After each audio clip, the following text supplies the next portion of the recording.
Здравствуйте, дорогие друзья! Так, нет, тут тишина сплошная. Спасибо, ну хотя бы вначале.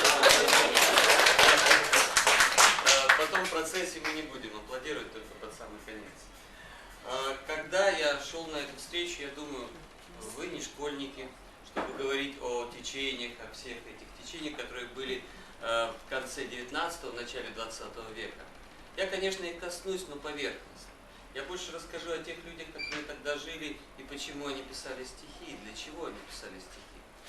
И вспомнилось мне, как-то мама рассказывала притчу, что в каждом человеке живут два волка.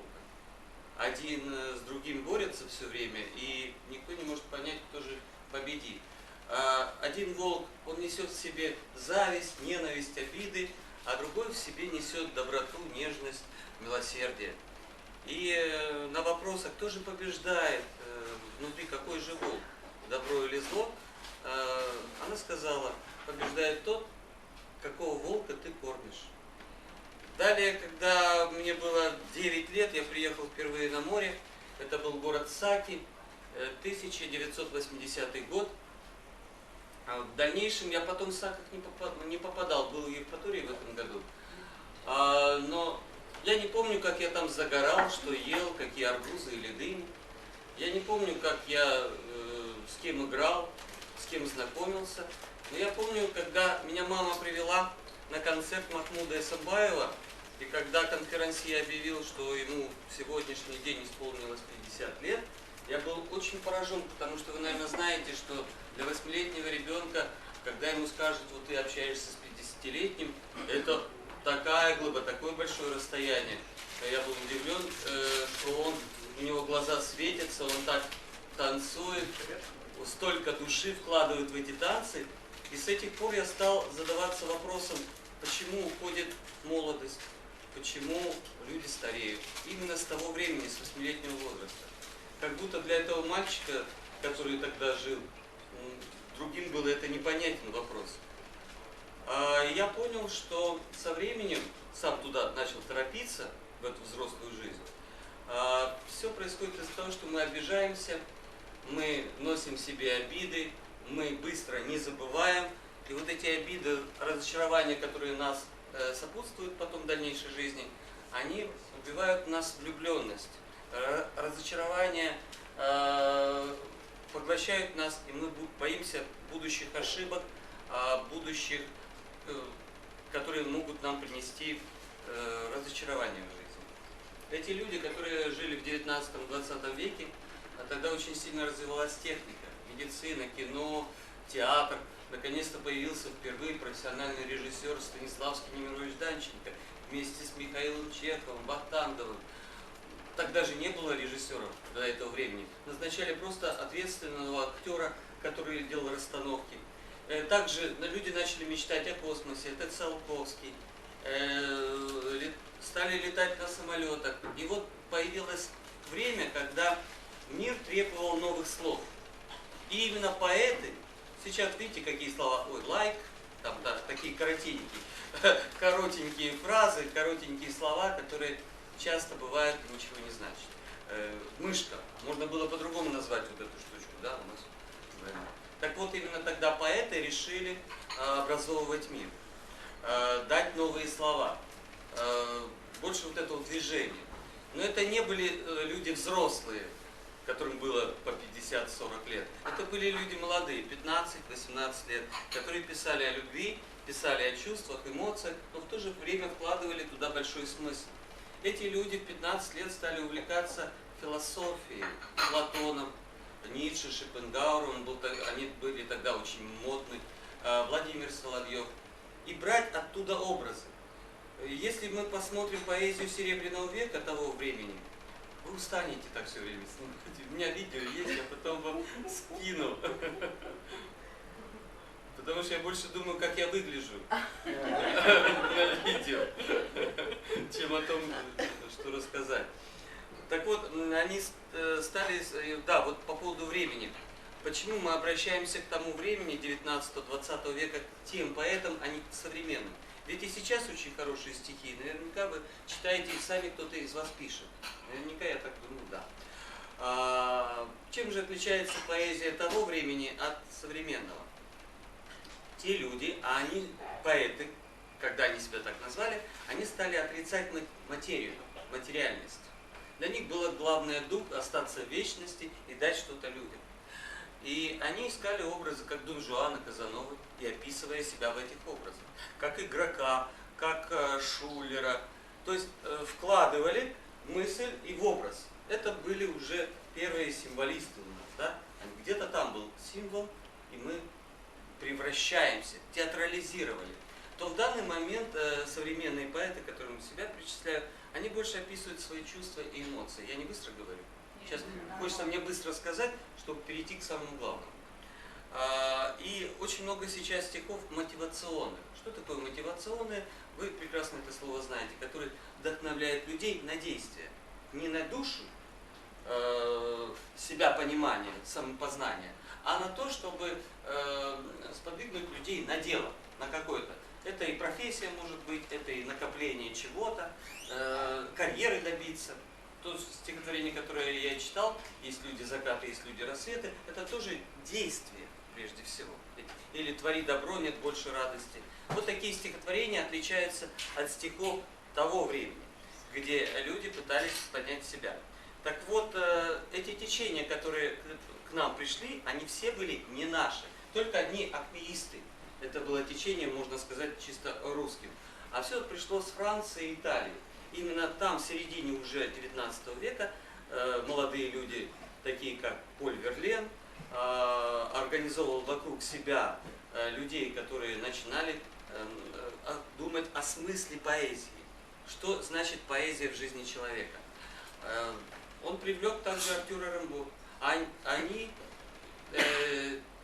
те ребята того времени, они экспериментировали с личной жизнью.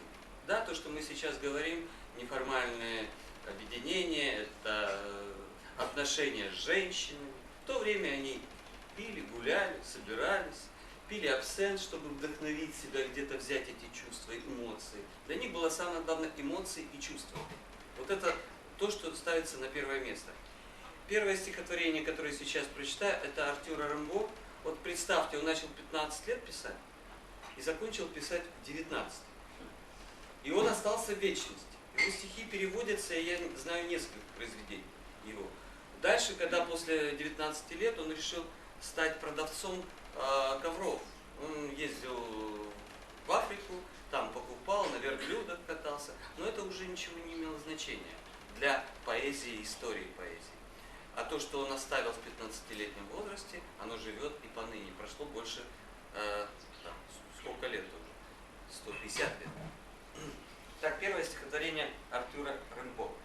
Еще я добавлю. Лично я, когда в то время начинал собирать сборники стихотворений в 8-летнем возрасте, я пытался зацепиться, вспоминать эмоциональный заряд. Поэтому я читаю не так, как в классическом чтении делают мэтры филармонии. У них идет чтение Журавлева. Был такой чтец в начале, то есть 30-е годы. У меня идет больше такой всплеск эмоциональный, больше как футуристический. Ну, сейчас увидите, вы, наверное, видели. Но если я Вертинского когда читал, я все-таки был больше в жестах и, вы, наверное, сами поймете.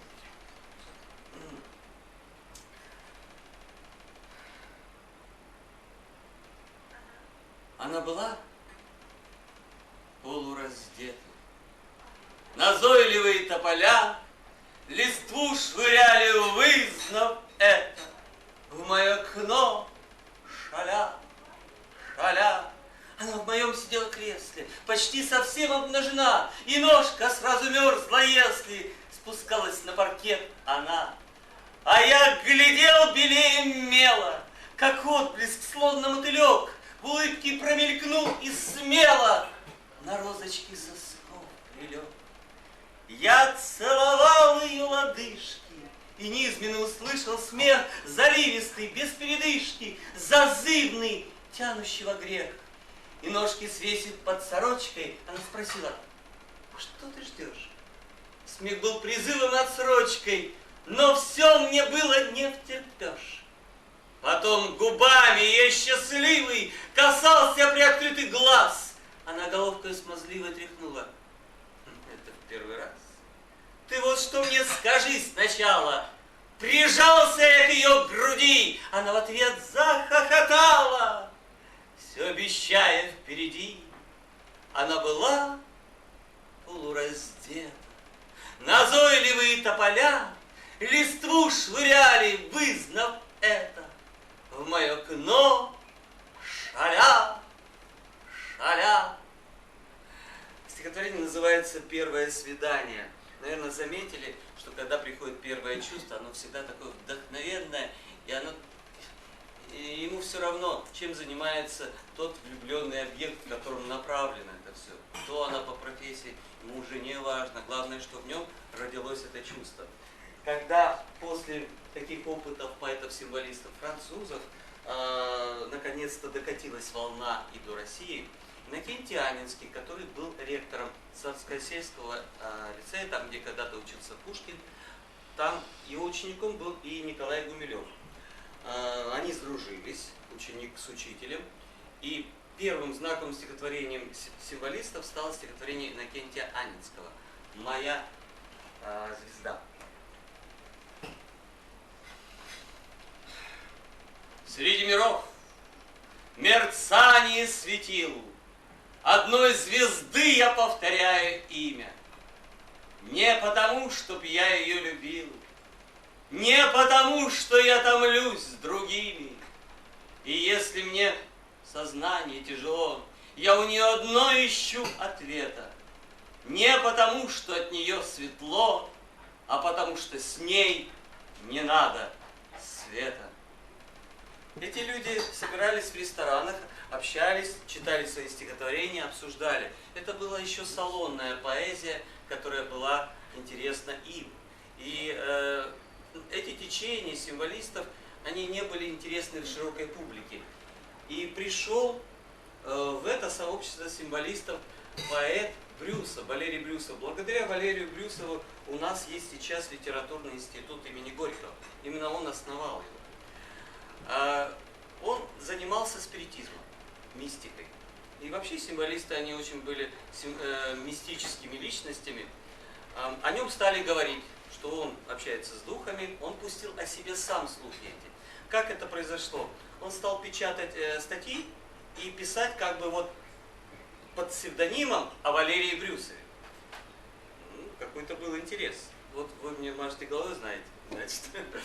Так вот, произошла такая ситуация, когда Валерий Брюсов, он был дружен с Бальмонтом Константином, а Константин Бальмонт, 18-летний парень, влюбился в поэтессу Лохвицкая, Мария Лохвицкая. Она была замужем, у них был небольшой роман, она потом ему отказала в отношениях в дальнейшем, у нее было 4 детей, и через небольшой промежуток времени она умирает. По Москве, по Питеру, опять же, благодаря Брюсову, он о себе пустил слухи, скандалы, что это Брюсов заколдовал Лохвицкую, а тогда люди очень верили, особенно на стыке веков, 20-х, то есть вот когда начало века, конец века, люди увлекаются гаданиями, гороскопами очень сильно как-то, потому что теряется какая-то нить о том, что как дальше жить. Так вот, поползли слухи, что он заколдовал Лохвицкую, она умерла, а Бальмонт решил покончить с собой. Но попытка эта не удалась, и все это вышло наружу на общественность, как у нас бы сказали, желтая пресса. Об этом начали все говорить. И вот после этого, это произошло в 1910 году, мир, общество обратило свое внимание на поэтов. Итак, сейчас стихотворение Константина Бальмонта, вот после этой истории, вернее, во время этой истории. Хочу. Хочу быть дерзким, хочу быть смелым, и сочные грозди и венки свивать. Хочу упиться роскошным телом, хочу одежды с тебя срывать, хочу я зной атласной груди. Мы два желания в одно сольем. Уйдите, боги, уйдите, люди. Мне сладко с нею побыть вдвоем. Пусть будет завтра и зной, и холод, сегодня сердце отдам лучу. Я буду весел, я буду молод, я буду дерзок, я так хочу. Валерий Бальмонт, также увлечение мистическими стихами. Это все символисты, они искали ту прекрасную даму, как и Александр Блок. Он написал стихотворение по образу Дон Жуана, и также к Дон Жуану обращались и Гумилев, и Есенин. Сейчас два стихотворения Брюсова и Гумилева. Дон Жуан.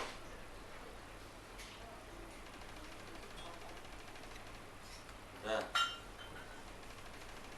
Я моряк, искатель островов, скиталец дерзкий в неоглядном море.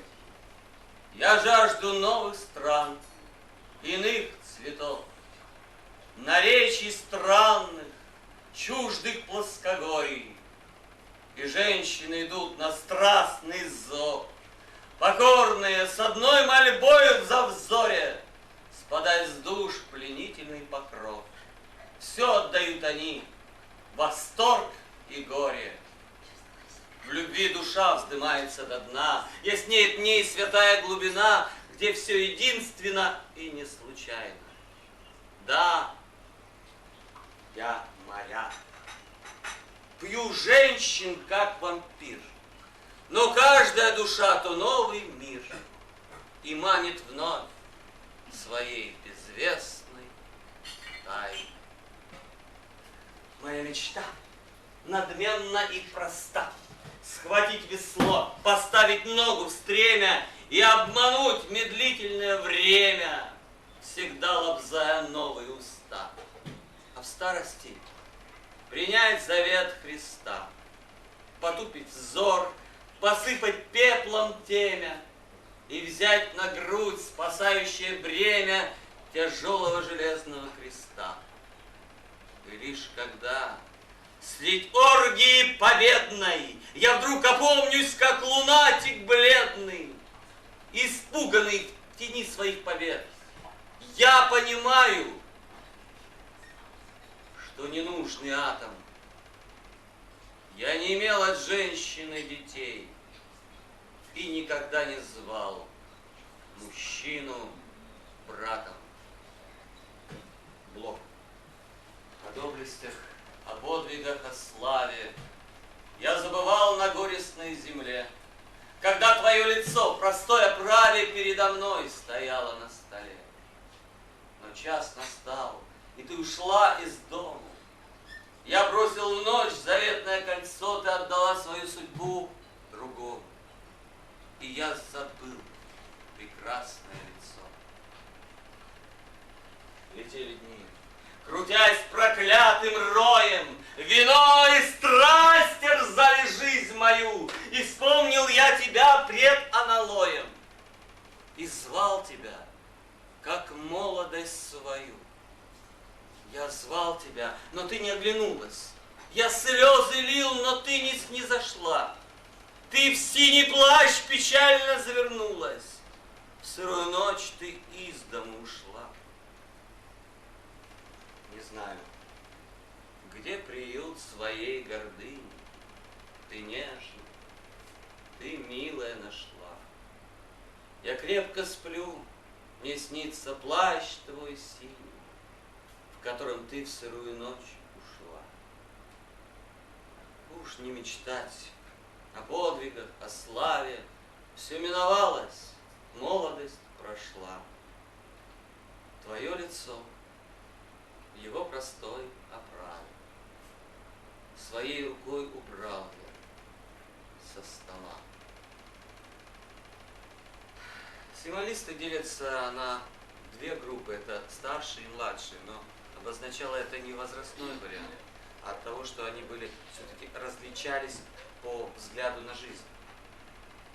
Благодаря Александру Блоку мы сейчас можем читать Сергея Есенина.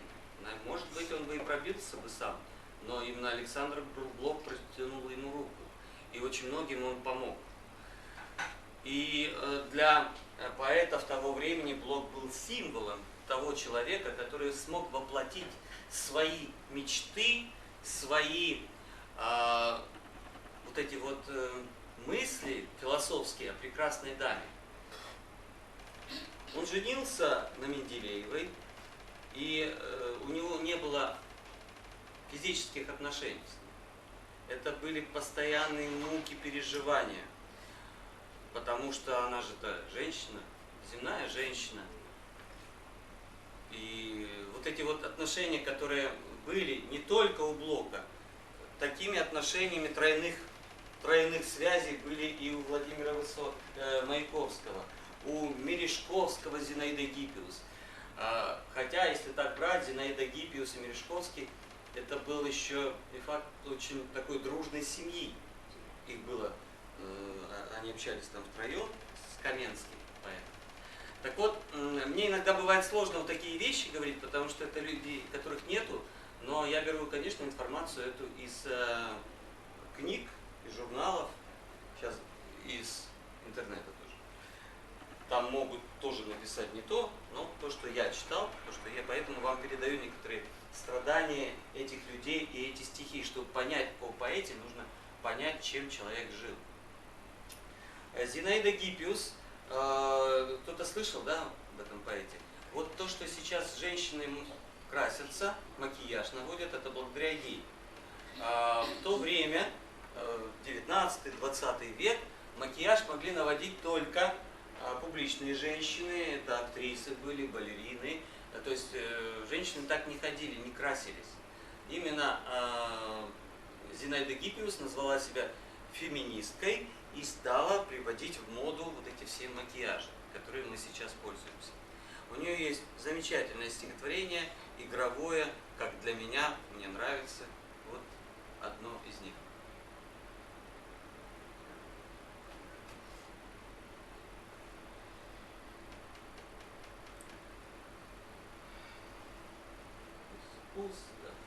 Совсем из пуст горы, кто бури знал, тот мудрость ценит.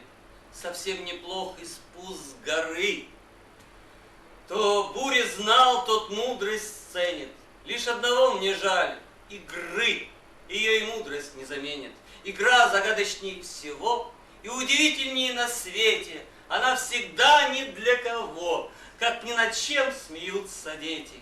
И пусть, когда придет пора, и все кончаются дороги, я в игре спрошу Петра, остановившись на пороге.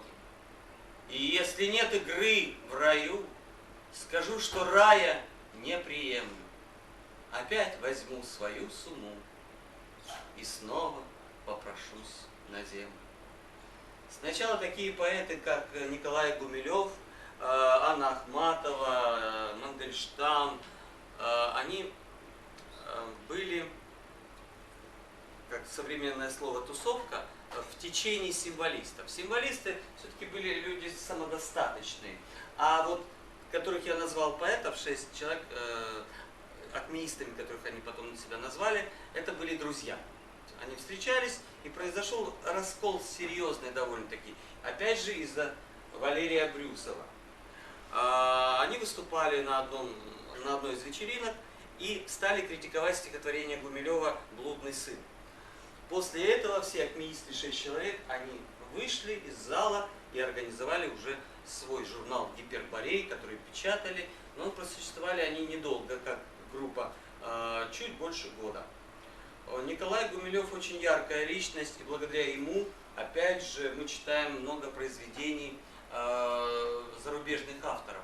Это были умнейшие люди, переводчики, они занялись переводами. Иногда спрашивают, как же поэты зарабатывают. Вот данные символисты, акмеисты, они зарабатывали переводами на другие языки или с других языков на русский.